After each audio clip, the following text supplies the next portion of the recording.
যুব ও ক্রীড়া মন্ত্রণালয়ের উদ্যোগে রাজধানীর ইন্টারকন্টিনেন্টাল হোটেলে আয়োজন করা হয়েছে নতুন বাংলাদেশ করার লক্ষ্যে তারুণের উৎসব 2025, যেখানে উন্মোচন করা হয় আসন্ন বিপিএলের মাস্কট। এই মুহূর্তে সেখানে আছেন রিপোর্টার সাব্বির মিথুন। সরাসরি চলে যাচ্ছি তার কাছে। যেমনটা জানেন আর কি, কিছুক্ষণ আগেই বিপিএল এর 11তম আসরের যে আনুষ্ঠানিক পথচলা, সেই পথচলা শুরু হয়েছে এই টুর্নামেন্টের মাস্কট উন্মোচনের মধ্য দিয়ে, যার নাম রাখা হয়েছে ডানা 36 জুলাই থেকে অনুপ্রাণিত হয়ে এমন নামকরণ। পাশাপাশি তারুণের উৎসব নামে একটা নতুন ইভেন্টের শুরু হয়েছে, যেখানে আসলে যুব ক্রীড়া মন্ত্রণালয়ের তত্ত্বাবধানে যেখানে ক্রিকেট বাদেও অনেক ইভেন্ট থাকবে। সেগুলো যেমনটা ফুটবল, হকির মতন শারীরিক, তার পাশাপাশি সাংস্কৃতিক আয়োজনও থাকবে।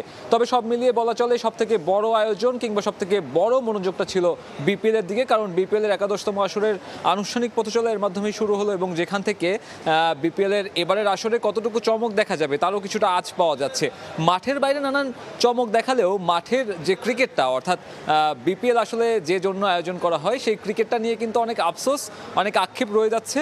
এখন কিছুক্ষণ আগে বিসিবি সভাপতি আমাদেরকে জানিয়েছেন যে ফ্রাঞ্চাইজি ফি বলে যেটা ছিল, যেটা ডেডলাইন অনেক আগে ওভার হয়ে গেছে, সেই ডেডলাইন পূরণের পরেও এখন পর্যন্ত সব ফ্রাঞ্চাইজি মানিটাই দিতে পারেনি। এবং এদের মধ্যে কিছু বিতর্কিত ফ্রাঞ্চাইজি ওনার আছেন যাদের অংশগ্রহণটাও আসলে বিপিএল এর আয়োজনকে প্রশ্নবিদ্ধ করবে।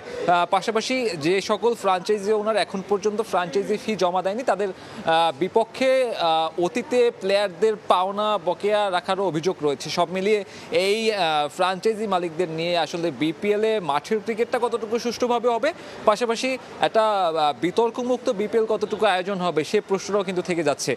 এর পাশাপাশি বিসিবি সভাপতিকে সাকিব আল হাসান ইস্যুতেও প্রশ্ন করা হয়েছে। সাকিব আল হাসান ইস্যুতে বরাবরের মতো বিসিবি আবারও কিছুটা গুঞ্জন রেখে গিয়েছে।